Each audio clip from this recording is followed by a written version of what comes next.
तू तुझ्या ध्येयाकडे लक्ष दे, बाकी कोणत्याच गोष्टीकडे लक्ष नको देऊ. तू तुझ्या फोकसकडे लक्ष दे, बाकी कोणत्याच गोष्टीकडे लक्ष नको देऊ. आणि तसंच आमचा फोकसकडेच माझं लक्ष होतं. जसं की श्रीकृष्ण बोलतो की तुला निशाणा लावायचा आहे, तुझ्या ध्येयाकडेच लक्ष दे, तुझ्या कामाकडेच लक्ष दे. तसंच आम्ही त्या गोष्टी मनात ठेवून कामाकडेच लक्ष दिलं. आणि ज्याचे आई वडील हे मजुरी करतात शेतामध्ये, तो मुलगा हे करू शकतो. जो मुलगा 12वी फेल आहे तो मुलगा हे करू शकतो. जो मुलगा रस्त्याच्या कडेला बिर्याणी लावतो तो मुलगा हे करू शकतो. आज करोडोंमध्ये टर्नओव्हर आहे आपला. आपल्या मराठी फॅमिलीमध्ये एक आहेच की आपला मुलगा हा सरकारी नोकरी करायला पाहिजे, पुढे चालून सरकारी नोकर व्हायला पाहिजे. कशासाठी? कोणतेच मराठी फॅमिली आपल्या मुलामुलींना हे नाही सांगणार की बाळा तुला मोठं होऊन अदानी अंबानी किंवा टाटा बिर्ला व्हायचंय. कोणीच नाही सांगणार असं. एवढ्या स्वस्त वस्तू तिथे. अख्ख्या महाराष्ट्रातल्या पोरांना सांगतो एकदा दिल्ली जाऊन या, ट्रेनने तरी जा पण जाऊन या एकदा दिल्ली, आणि तिथून काहीतरी गोष्ट आपल्या महाराष्ट्रामध्ये आणा. तर प्रत्येकाला माझं हेच सांगणं असतं की एक गोष्ट चालू करायची ते शून्यापासून चालू होते. कारण की कोणतीही गोष्ट करायची तुम्हाला ते शून्यापासूनच चालू होईल. शून्यामध्ये खूप मोठी ताकद आहे. जर तुमच्याकडे ऑलरेडी सगळ्या गोष्टी आहेत तर तुम्ही नशीबवान नाही आहेत. पण तुमच्याकडे काहीच गोष्ट नाही आहेत, ना पैसा आहे, ना फॅमिलीचा सपोर्ट आहे, ना नातेवाईकांचा सपोर्ट आहे, तर तुम्ही सगळ्यात जास्त नशीबवान आहात. ते तुमच्याकडे काही नसेल, पैसा नसेल, 1 रुपया खिशामध्ये नसेल, पण तुम्ही स्वप्न एवढी मोठी बघा ना की तुमच्या अवकादीच्या बाहेर स्वप्न बघा. कारण की स्वप्न बघायला पैसे नाही लागत, आत्मविश्वास लागतो. आणि जेव्हा तुम्ही स्वप्न बघाल आणि त्याच स्वप्नावरती तुम्ही काम करा, बघा एक ना एक दिवस तुम्हाला सक्सेस नक्की भेटेल. नमस्कार मित्रांनो, माझं नाव आहे अक्षय चौधरी. मी फाउंडर अँड CEO मटका बिर्याणी, उगले चहा, AC पावभाजी आणि डॅनी डोसा. एकाच छत्रामध्ये विविध प्रकारचे ब्रँड आम्ही तयार केलेले आहेत आणि खूप कमी दिवसामध्ये केले आणि त्यांना सक्सेसफुल सुद्धा केलेलं आहे. अशा ब्रँडला की जे लोकांच्या नजरेमध्ये नॉनव्हेज, आता बऱ्याचशा ठिकाणी आम्ही नॉनव्हेजसाठी गाळा बघतो तेव्हा आम्हाला भेटत नाही, पण असेही ब्रँड आम्ही महाराष्ट्राच्या बाहेर सुद्धा नेले आहेत. जसं की कर्नाटक असेल, गुजरात असेल, गोवा असेल, या राज्यामध्ये पण आम्ही आमची मटका बिर्याणी तिकडे प्रसिद्ध करून दाखवली आहे, फेमस करून दाखवली आहे तुम्हाला. आणि दुसरीच माझ्याबद्दल सांगायचं गेलं तर माझा जन्म हा एका गावामध्ये झाला होता. म्हणजे ज्या गावामध्ये ग्रामपंचायत होतं आणि प्राथमिक विद्यामंदिरच्या शाळेमधून मी शिकलेलो होतो. त्याचमुळे माझा जन्म झाला त्याच गावामध्ये. आणि नंतरचा प्रवास खूप खडतर होता. उद्योजक बनण्याचं स्वप्न हे आधीपासून होतं. जसं की लहान असताना 4वी-5वी मध्येच असताना मी पाव विकल्या. माझे 3 भाऊ होते, आम्ही सगळे पाव विकायचे. घरची परिस्थिती चांगली नसल्यामुळे लहानपणापासून काम करावं लागायचं आणि काम करत असताना भरपूर काही गोष्टी शिकायला भेटल्या. त्याच्यानंतर मामाच्या घरी गेलो. घरची परिस्थिती चांगली नसताना मामाच्या घरी याच्यासाठी गेलो कारण की तिथून मी जेव्हा शाळेत जायचो, ज्या स्कूलमध्ये जायचो, तिथून मामाचं घर जवळ होतं आणि आमचं STचा प्रवास करायचा सुद्धा पैसे नव्हते. एवढी हालाकीची परिस्थिती होती. मग त्याच्यामुळे मामाच्या घरी मी आणि माझी बहीण शिफ्ट झाली. मग तिथूनच आम्ही प्रवास करू लागलो. मामाचं हॉटेल होतं, म्हणजे मामाचं बिअर बार प्लस रेस्टॉरंट होतं. मग तिच्यामध्येच लहानपणापासून काम करत असताना हॉटेलची एक वेगळी आवड निर्माण झाली. मी 12वीला असताना सायन्सला गेलो, ॲडमिशन घेतलं, पण 12वी अक्षरशः फेल झालो. 12वी फेल झाल्या असल्यामुळे सगळ्या जणांना असं वाटू लागलं की मुलगा काहीच कामाचा नाही आहे, मुलगा काहीच करू शकत नाही आहे. 1 वर्ष असंच गेलं. परत कमबॅक केला, 12वी दिली, पास झालो. त्याच्यानंतर मी हॉटेल मॅनेजमेंटला संभाजीनगरला ॲडमिशन घेतलं. मग त्याच्यानंतर डिप्लोमा तिथून केला, द इम्पेरियलला काम केलं. त्याच्यानंतर डिग्रीला मुंबईला आलो. डिग्री चालू असताना सुद्धा मी जॉब केलेत, जसं की एज्युकेशन लोन काढून केलं. या सगळ्या गोष्टी डिग्री चालू असताना मी वॅफल पिझ्झा आर्मी या कॅफेमध्ये जॉब केला. पार्ट टाईम जॉब करायचं, मॉर्निंगला कॉलेजला जायचं. अख्खी नाईट शिफ्ट 3 वर्ष जे कॉलेज होतं माझं, पूर्ण नाईट शिफ्ट मी केली जे मुंबई एअरपोर्टला. त्याच्यानंतर के स्टारला होतो, बेलापूरला जी हॉटेल आहे ती. बऱ्याचशा 5 स्टार हॉटेलमध्ये काम केलं, ताजला काम केलं, GVK लाऊंजला, अदानी लाऊंजला काम केलं. बऱ्याचशा ठिकाणी काम केल्यानंतर, सगळा एक्सपिरियन्स घेतल्यानंतर मी एक रस्त्यावरती गाळा टाकला, तो म्हणजे आपल्या बिर्याणीचा. पण बिर्याणीच का निवडली? दुसरं फूड मला निवडता आलं नसतं का? मी कॉन्टिनेंटलमध्ये शेफ होतो. पण मी बिर्याणी याच्यासाठी निवडली कारण की बिर्याणी एक असा फूड आहे तो नॉर्थ इंडिया, साऊथ इंडिया, तुम्ही कुठेही जा, हैदराबादला जा, बॉम्बेला या, दिल्लीला जा, गुजरातला जा, कर्नाटकला जा, लखनौला जा, सगळ्या ठिकाणी बिर्याणी फेमस आहे. आणि फक्त इंडियामध्येच फेमस नाही आहे तर ती ऑल वर्ल्डमध्ये फेमस आहे. जसं की बिर्याणी बाय किलो असेल, बेरोज असेल, 1-2 हजार करोडच्या कंपन्या आहेत. मतलब बिर्याणीचं मार्केट खूप मोठं आहे, आपल्याला काहीतरी याच्यामध्ये करायला पाहिजे. तर आम्ही तेच स्वप्न घेऊन, तीच प्लॅनिंग घेऊन रस्त्यावरती गाळा लावला, तिथून बिर्याणी विकायला सुरुवात केली. बेलापूरच्या रस्त्यांवरती ठेला लावून. तरी त्याच्यामध्येही महानगरपालिकेवाल्यांचा त्रास, नवी मुंबईमध्ये खूप त्रास आहे महानगरपालिकेवाल्यांचा. आणि एवढा त्रास दिला महानगरपालिकेवाल्यांनी, एक दिवस आले, गाडी आमचा ठेला उचलला, गाडीमध्ये टाकला आणि घेऊन गेले. आम्ही तिथे बसलेलोच राहिलं. वरती छत्री होती लागलेली, ती पण घेऊन गेले. आता करायचं काय, परत मार्केटला गेलो, 7,000 रुपयाचं परत भांडे आणले. आणि ज्या रूममध्ये आम्ही बिर्याणी बनवायचो, परत ऐका, ज्या रूममध्ये आम्ही बिर्याणी बनवायचो त्या रूम मालकाने आम्हाला रूममधूनही काढून दिलं. तो बोलला इथे कॅटरिंग तुम्ही चालू केली का, हे असं चालणार नाही, ते प्रोफेशनल सोसायटी राहतात, तुम्ही बॅचलर लोक आहेत, तुम्ही बॅचलर लोकच राहा, इथे कॅटरिंग चालू करू नका. त्याने आम्हाला रूममधून काढून दिलं 2 महिन्यानंतर. करायचं काय, मग परत आम्ही रूम असा शोधला की जिथे ओनरचा दूरपर्यंत संबंध नसायला पाहिजे. बॅचलरमध्येच होतो बरं का, तेव्हा बॅचलरमध्येच होतो. मग तिथून परत आम्ही रूमवरून बिर्याणी बसत टोप बनवायचं, ठेल्यावरती जायचो, तेवढी विकायचो. सुरुवातीला तर 1-1.5 महिना काहीच बिर्याणी गेली नाहीच्या बरोबर बिर्याणी गेली. तीच बिर्याणी आम्ही पार्सलमध्ये पॅक केली आणि रस्त्यावरच्या कडेला जे लोक झोपतात किंवा ज्यांची परिस्थिती नाही आहे बिर्याणी खायची किंवा जे एक टाईमचं जेवण खायचं, अशा लोकांना आम्ही ती सगळी बिर्याणी फ्रीमध्ये वाटली. आणि असंच चालू राहिलं किती दिवस. काही दिवस लॉस आला, पाऊस होता, भरपूर काही गोष्टी आल्यात त्याच्यामध्ये. पण एकच लक्ष होतं की आपल्याला इथपर्यंत थांबायचं नाही आहे. आपले स्वप्न खूप मोठे आहे, आपलं ध्येय खूप मोठं आहे. ते बोलतात ना की महाभारतामध्ये अर्जुनाला श्रीकृष्ण सांगतो की फक्त तू तुझ्या ध्येयाकडे लक्ष दे, बाकी कोणत्याच गोष्टीकडे लक्ष नको देऊ. तू तुझ्या फोकसकडे लक्ष दे, बाकी कोणत्याच गोष्टीकडे लक्ष नको देऊ. आणि तसंच आमचा फोकसकडेच माझं लक्ष होतं. जसं की श्रीकृष्ण बोलतो की तुला निशाणा लावायचा आहे, तुझ्या ध्येयाकडेच लक्ष दे, तुझ्या कामाकडेच लक्ष दे. तसंच आम्ही त्या गोष्टी मनात ठेवून कामाकडेच लक्ष दिलं. आणि त्याच्याच नंतर आम्ही मुंबईच्या मॉलमध्ये आमचं रेस्टॉरंट ओपन केलं, हावरे मॉलला. तिथे खूप चांगला प्रतिसाद भेटला. फ्रँचायझीसाठी कॉल येऊ लागले, बरेचसे कॉल आलेत. त्याच्यानंतर फ्रँचायझी मॉडेल चालू झालं. एका वर्षात बघता 35 शाखा आम्ही ओपन केल्या. आता मटका बिर्याणी या संपूर्ण भारतामध्ये आपल्या 50 आउटलेट आपण ओपन केले. लास्ट आउटलेट आपली शिरपूर धुळेची होती. आणि चांगल्या प्रकारे खूप सारे आमचे आउटलेट चालू आहेत, खूप सारा रेव्हेन्यू येतोय त्यांना. पण खूप साऱ्या वर्करांना आम्ही काम दिलं. त्याच्यानंतर आमचा उगली अमृततुल्य ब्रँड आला, तोही चांगला सक्सेसफुल केला. त्याच्यानंतर आता जस्ट पावभाजी, एसी पावभाजीने अख्ख्या महाराष्ट्राला वेळ केलंय.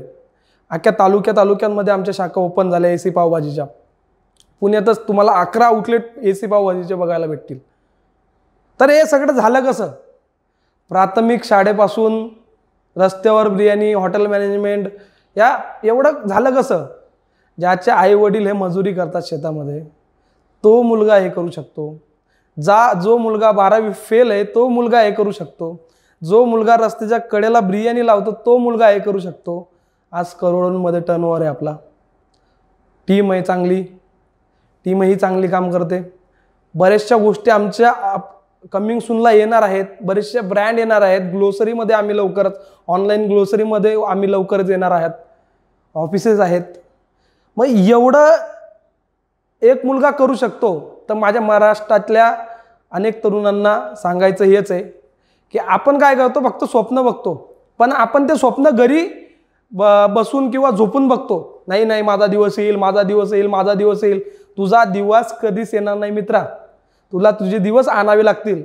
आणि बरेचशा आईवडिलांना पण मी एक सांगतो की ते त्यांच्या मुलाला मिसगाईड करतात कुठेतरी. आपल्या मराठी फॅमिलीमध्ये एक आहेच की आपला मुलगा हा सरकारी नोकरी करायला पाहिजे, पुढे चालून सरकारी नोकर व्हायला पाहिजे. कशासाठी? कोणतेच मराठी फॅमिली आपल्या मुलामुलींना हे नाही सांगणार की बाळा तुला मोठं होऊन अदानी, अंबानी किंवा टाटा, बिर्ला व्हायचं आहे. कोणीच नाही सांगणार असं. त्याला बोलतात तुला डॉक्टर, इंजिनियर XYZ ह्या गोष्टी तुला सरकारी नोकरी लागायचं आहे, एवढा वेळा तुला पेमेंट भेटेल, तुझी लाईफ खुश होईल. लहानपणापासून आपली मेंटॅलिटी आपल्याला अशीच शिकवली जाते, आपल्या फॅमिली बॅकग्राऊंडमधून आपल्याला असं सांगितलं जाते. तर मला तरी असं वाटतं की प्रत्येक गोष्टीला, कोणतीही गोष्ट असू दे, स्पोर्ट असू दे, एज्युकेशन असू दे, बिझनेस असू दे, कोणत्याही गोष्टीला तुम्ही जर प्रामाणिक केलात आणि जर तुम्ही कंटिन्यू त्याच्यावरती फोकस केलात, रात्रंदिवस त्याच्यावरती काम केलं, तर फक्त तुमचे 700 ते 800 दिवसामध्ये तुम्ही त्या गोष्टीमधले माहिर व्हाल. किती दिवसांमध्ये? 700 ते 800 दिवसांमध्ये. पण आपल्याला करायचंच नाहीये. आपल्याला आजूबाजूचे काय बोलतील, मी हे करू शकतो का? अहो आता किती असंख्य बिझनेस आहेत तुम्ही करू शकतात, असंख्य व्यवसाय तुम्ही करू शकतात. पण मी सगळ्यांना नाही सांगत आहे, कारण सगळ्यांचा बच्चा खेळ नाहीये व्यवसाय करणं. ज्याला करायचंय त्यांच्यासाठीच मी बोलतोय. कारण की सगळेच जर व्यवसाय करायला लागले तर मग हे अवघड होऊन जाईल. पण ज्याला मनापासून करायचं आहे पण त्याला करता येत नाहीये, त्याच्यासाठी मी सांगतोय. आता मी दिल्लीला गेलो होतो मागच्या हप्त्यामध्ये. मी भरपूर काही गोष्टी शिकून आलो दिल्लीमधून. दिल्लीला एवढं मोठं मार्केट आहे, भारतातलं सगळ्यात मोठं मार्केट दिल्लीला आहे. सदर बाजार असेल, करोल बाग असेल तुमचा, ह्या मार्केटची रिसर्च करायला मी गेलो होतो. फक्त तिथे बघायला गेलो होतो. एवढ्या स्वस्त वस्तू आहे तिथे. अख्ख्या महाराष्ट्रातल्या पोरांना सांगतो एकदा दिल्ली जाऊन या. ट्रेनने तरी जा, पण जाऊन या एकदा दिल्ली, आणि तिथून काहीतरी गोष्ट आपल्या महाराष्ट्रामध्ये आणा. मी नेहमी फिरत असतो, हैदराबाद जातो, बँगलोर जातो, कर्नाटक जातो, गुजरात जातो, गोवा जातो. प्रत्येक गोष्ट नवीन नवीन मी महाराष्ट्रात आणतो. आमचे प्रत्येक ब्रँड युनिक काय, मटका बिर्याणी, AC काळा मसाला पावभाजी, ब्लॅक पावभाजी आमच्याकडे भेटते. 6 महिन्यामध्ये आम्ही 200+ शाखा बुकिंग केल्यात, 100+ ओपनिंग. एवढं मोठं सक्सेस कसं काय भेटलं? कारण त्याच्या मागे रिसर्च. तर प्रत्येकाला माझं हेच सांगणं असतं की एक गोष्ट चालू करायची ते शून्यापासून चालू होते. कारण की कोणतीही गोष्ट करायची तुम्हाला ते शून्यापासूनच चालू होईल. शून्यामध्ये खूप मोठी ताकद आहे. जर तुमच्याकडे ऑलरेडी सगळ्या गोष्टी आहेत तर तुम्ही नशीबवान नाही आहात. पण तुमच्याकडे काहीच गोष्ट नाही आहेत, ना पैसा आहे, ना फॅमिलीचा सपोर्ट आहे, ना नातेवाईकांचा सपोर्ट आहे, तर तुम्ही सगळ्यात जास्त नशीबवान आहात. कारण की तुम्हाला नवीन काहीतरी करण्याची संधी आहे, नवीन काहीतरी मोठं घडवण्याची संधी आहे. कारण की याच संधीचं सोनं तुम्ही करू शकतात. कारण झिरोमध्ये एवढी ताकद आहे मित्रांनो की ते कोणत्याच गोष्टीमध्ये नाही आहे. पण आपला प्रॉब्लेम काय आहे, आपल्याला कोणी सपोर्ट का नाही करत? आपण नेहमी असं बोलत असतो, मला माझे नातेवाईक सपोर्ट नाही करत. काही कोणता धंदा करायचा बोलला तर हा काय बोलेल, तो काय बोलेल, 8 दिवस चालेल, बंद पडेल. काय करायचं? तुम्हाला नातेवाईक तुम्हाला खायला नाही देत, किंवा तुमच्या आजूबाजूचे वाले तुम्हाला खायला नाही देत. हीच गोष्ट जर छत्रपती शिवाजी महाराजांनी बोलली असती, मूठभर मावळे घेऊन त्यांनी कधीच स्वराज्य स्थापन नसतं केलं. जर असं कधी असतं तर कोंढाण्यावरती भगवा तानाजी मालुसरेंनी जेव्हा फडकवला तेव्हा त्यांच्याकडे किती मावळे होते हो. मूठभर मावळे घेऊन ते कोंढाण्यावरती घुसले, लढले. आपल्याला पण तेच करायचंय. लोकांची पर्वा करायचीच नाहीये. जेव्हा स्वराज्य स्थापन करत होते त्या टायमाला जर महाराजांनी असा विचार केला असता तर माझ्याकडे सैन्य नाहीये, माझ्याकडे शस्त्र नाहीये, माझ्याकडे सोपट बोल नाहीये, मागून कुतुब, मुघल एवढ्या मोठ्या मोठ्या साम्राज्य होते, तरीही महाराजांनी छोट्यापासून विश्व निर्माण केलं आणि त्यांचं आज अख्ख्या हिंदुस्थानावर त्यांनी भगवा फडकवला. तर आपण का नाही करू शकत? आपण काय करतो माहिती का? मोटिवेशनच्या ह्याच्यात जातो. सकाळी आपण रात्री खूप मोटिवेशन ऐकतो, पण सकाळी जाऊन ते विसरून जातो. आपल्या फॅमिलीमध्ये बघा, आपली आई सगळ्यात मोठी मोटिवेशन आहे आपल्यासाठी. छत्रपती शिवाजी महाराज सगळ्यात मोठे मोटिवेशनल आहे आपल्यासाठी. डॉक्टर बाबासाहेब आंबेडकर सगळ्यात मोठे मोटिवेशनल आहे आपल्यासाठी. अजून किती लोकांची उदाहरण सांगू? आपल्या महाराष्ट्राच्या धर्तीमध्येच एवढे लोकांचे उदाहरण सांगायला अख्खा दिवस निघून जाईल. आपण आदर्श कोणाला मानतो? Elon Musk, Warren Buffett. कशासाठी? काय गरज आहे? अहो अशा लोकांना आदर्श माना आपला की त्यांनी झिरोपासून खूप काही मोठं निर्माण, खूप काही त्यांचं अस्तित्व निर्माण केलं. आणि महाराष्ट्रातले पोरं कसे माहिती का? नेहमी रडणारे आहेत. अहो आपला इतिहास बघा, आपण लढणारे नाही आहेत.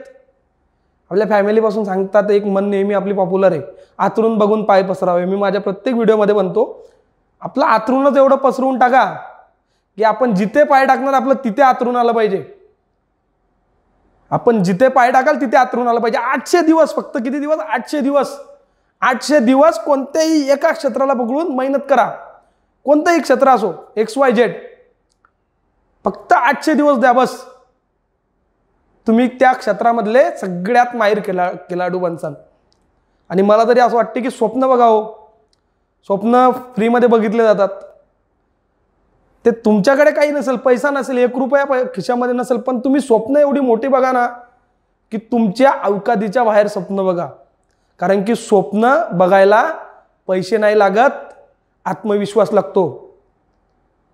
आणि जेव्हा तुम्ही स्वप्न बघाल आणि त्याच स्वप्नावरती तुम्ही काम करा, बघा एक ना एक दिवस तुम्हाला सक्सेस नक्की भेटेल.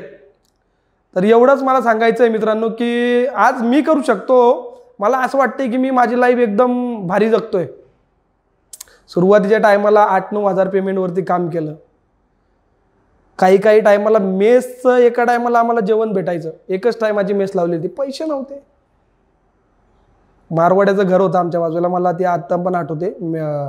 आमची जिथे संडेला मेस बंद राहायची आणि मोठं मारवाडीचे बंगले होते 3, तिथे जेवण मागायला गेलो होतो मी. मला ती गोष्ट अजून पण आठवते की मी त्या बाईंना जेवण मागायला गेलो होतो. तिथे काकी राहायच्या. त्यांना म्हटलं काही असेल तर तुमच्याकडे द्या खायला, पण त्यांनी आम्हाला द्यायचे ते खायला, म्हणून मी त्यांच्याकडे मागायला गेलो होतो. काय होतं काय सांगा ना, माझ्याकडे 1 रुपया नव्हता मित्रांनो. मला असं वाटतं तुम्ही काही विका, तुम्ही प्रस विका, वडापाव विका, काही विका, तुम्ही मार्केटमध्ये या, रिसर्च करा आणि विकायला सुरुवात करा. रस्त्यावरती विका. मला जर सांगितलं आता पण की बाबा रस्त्यावरती विक, मी आता पण विकेल. शो ऑफ करू नका. फक्त तुमच्याकडे किती पैसा आला त्याचा शो ऑफ नको करा. लोकांना दाखवायचंच नाही आपल्याला किती पैसा आला, कोण किती कमवतो. फॅमिलीला, मित्रांना, कोणालाच काय माहिती नसायला पाहिजे की आपण किती पैसा कमवतो. ते एक सिक्रेट राहू द्या तुमचं. आणि एवढंच बोलेल मी, 2 शब्द संपवेल माझं, की मी करू शकतो. माझ्यासारखे असंख्य आहेत. मी तर एक किरकोळ आहे हो. माझ्यासारखे अजून खूप सारे असंख्य लोक आहेत की त्यांनी करून दाखवलेलं आहे. मी तर एक किरकोळ त्या गर्दीमधला कुठला तरी आहे, पण माझ्यासारखे पण खूप लोक आहेत, त्यांनी करून दाखवलेलं आहे. नेक्स्ट नंबर तुमचाच येईल.